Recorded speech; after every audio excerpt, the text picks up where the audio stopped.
Today we're going to talk about a new model from Beretta, the Ultraleggero in Vittoria specification. Prior to that it was the 691 and the 693 Vittorias, which is specifically designed at ladies. This gun, which I think was launched last year sometime, the Ultraleggero, which in Italian means ultralight, so it was the replacement to the traditional ultralight, which I think we've had since certainly the late 90s to my knowledge. And what they've done is they've changed it quite a bit, which I'm just going to talk about with you now. Italy and France and countries like that, 9 times out of 10, the guns that you will actually see will be lightweight over and unders with very short barrels and quite often on a sling. So if you bought a new Beretta, if you bought a Beretta over the last 25 years, you will have noticed in the box with the field models that you will get a little set of sling swivels, one that goes on the barrels and the one that goes in the stock, and it is purely for that because throughout the world, obviously of course Beretta are a worldwide manufacturer, they supply guns for that kind of application, and a lot of people do choose to use the swivels. In the UK, from my experience, an over and under with swivels on of that quality is the kiss of death, because regardless of the fact that you might be able to remove it from the barrels and fill the hole in the stock, people just don't seem to want them. So just be warned, if you're offered a little lightweight Beretta and it's got swivels on, it may not be that easy to sell on at a later date. Right, enough of me waffling for now, let's talk about the gun. So, the Ultraleggero in its original form was simply a 680 series action, which we all know and love, which is your Silver Pigeon 3s, 5s, etc. But it was made of aluminium, or made of alloy, and because of that it was extremely lightweight. Now, lightweight guns, as we spoke about I think before with the cost video and things, are great, but ultimately you get more recoil from them because it's a lighter gun, the barrels move around more, there's more muzzle flip, and if you start to use an ultralight gun outside of its intended purpose, i.e. a bit of walked up game shooting, it becomes not ideal and not that comfortable to shoot. So 690 series action gives you a much better feeling and handling shotgun. The weight between the hands, so immediately you will get less felt recoil, and because it's better balanced, less muzzle flip. The previous model ultralight, it was very, very whippy because it was so light and because most of the weight was in the stock. And the way they've managed to get around this, it is actually, let me just take the gun apart.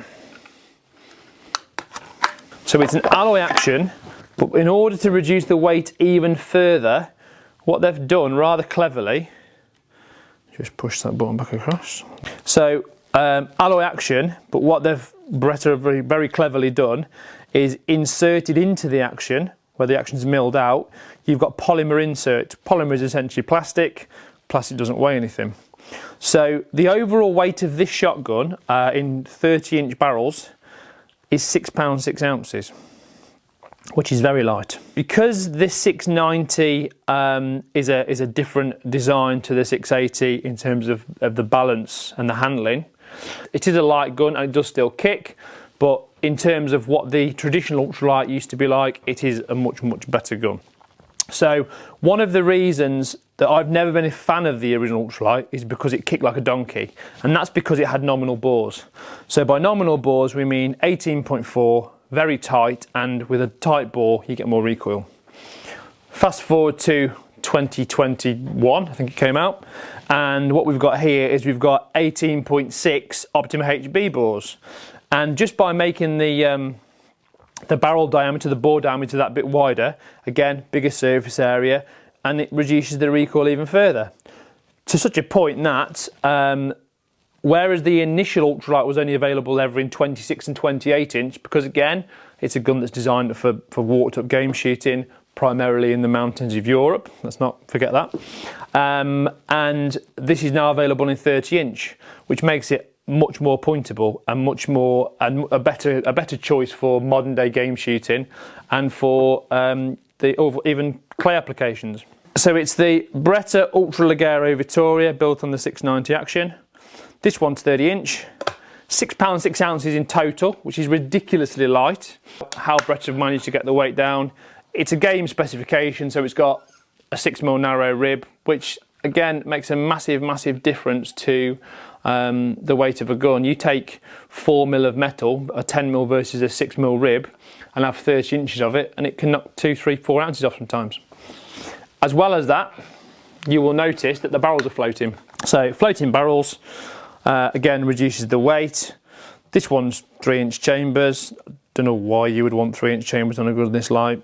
Ultimately, this is going to be at home shooting clays with 21 gram cartridges, 24 gram, and if you did want to shoot a bit of game, I would recommend nothing more than 28 really, because I think anything other than that, it would make it quite an uncomfortable experience. The more eagle-eyed of our viewers will have noticed these little bubbles in and around on the barrels. Just to let you know, that's protective tape, which is something the Beretta are now doing, which is really, really good idea, because I can count a number of occasions in the past where someone's caught a barrel in the shop and maybe just damaged it slightly, damaged the bluing. So it's not an imperfection in the barrels, it is literally just tape. And we obviously will remove this at the point of sale. So let's talk a little bit about the actual stock.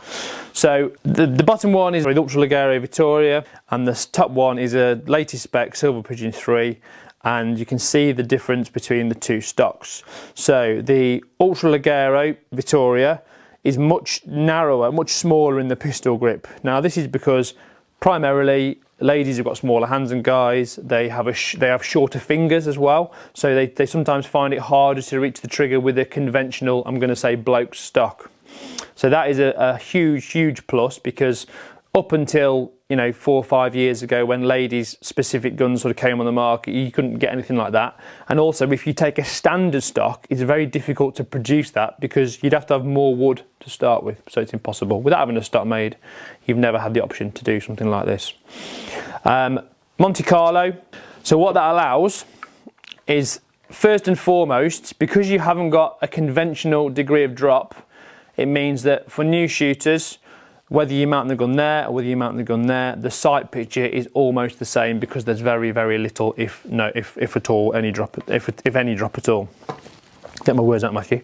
So really, really good. But most importantly, the actual Monte Carlo at the back, which is this little dip here, is better for ladies who've got long necks, high cheekbones, because it allows them to shoot with a more head-up position without having to crouch their neck right down, and also without having to put the pad out of the pocket of the shoulder. Coupled with that, we've got reduced pitch. The physical differences of men and women, they need a different degree of pitch to make it more comfortable when they're mounting the gun. And with it being a lady stock, the pitch is reduced, so there's much better contact with the recoil pad in the shoulder pocket. Just to put them back down next to each other, you will also see that the Vittoria stock is actually shorter. So standard Beretta 14 5/8 lengths of pull, Vittoria just under 14 inches. Now this is, for me, is the ideal sort of stock length for a lady. Yes, we do have ladies that come in the shop that are 6 foot plus. Typically when we ultra a stock for a lady, it's somewhere between 13.5 and 14 inches. So 13 3/4 is absolutely perfect. With the Ultraleggero Vittoria, which remember is on a 690 action, not a 680 action, it's a tiny bit higher in the comb than its Silver Pigeon 1 and Silver Pigeon 3 sisters. And although that might not sound like a big deal, from a gun fit point of view, it is. So on the Ultraleggero Vittoria, we have got 35mm drop at comb, 45mm drop at heel, and then 55mm drop at the Monte Carlo. So it's a 10mm drop just here. But the Silver Pigeon 1 is 37.5, 47.5, 57.5. So that might not sound like a massive amount, but 2.5mm difference when you're looking at the critical factors of gun fit can be huge. A couple more things I want to talk about. So we talked about what makes it lightweight. We've talked about what makes it suitable for ladies, and not forgetting smaller frame guys. We do have shorter guys, smaller hands, shorter arms. It does happen. We have sold a few of these to, a few Vittoria models full stop to guys like that. The other difference with this model, and this is all on all Ultraleggeros, is they've changed the fore-end design slightly, but also the fore-end catch. Now this has got the fore-end catch off the 694, which I think a video is only a couple of weeks away, and it's a much more positive forend catch. It's not like the self-adjusting one they used to put on the 690, 692 models, which could be, I'm not saying it was, but it could be problematic. And like I said, it comes out about probably nearly a pound lighter than the steel action version, which is essentially its bigger cousin. But great bit of kit. You know, I think Beretta, in terms of a lightweight over and under shotgun, have taken it as far as they can in terms of reducing the weight and, you know, trying to keep the felt recoil down. Really impressive. Like the gun, and I think it's going to do really well. Just one final point, which I keep forgetting to mention, is I don't know why they've done this, but we talked about the polymer inserts. I believe you can go on the Beretta website and actually have custom made ones with pictures of your dog or your gran or whatever takes your fancy, but you can sort of customize it, which again just makes it, you know, it just shows that Beretta are constantly moving forward, always thinking, because let's not forget, with shotguns it is very much like trying to reinvent the wheel, because they are quite a basic thing in principle. That's your lot. Thanks for looking. Thanks for watching. Please subscribe. Any questions, drop us a line, comment below, whatever you need to do. And we'll look forward to seeing you next time. See you later.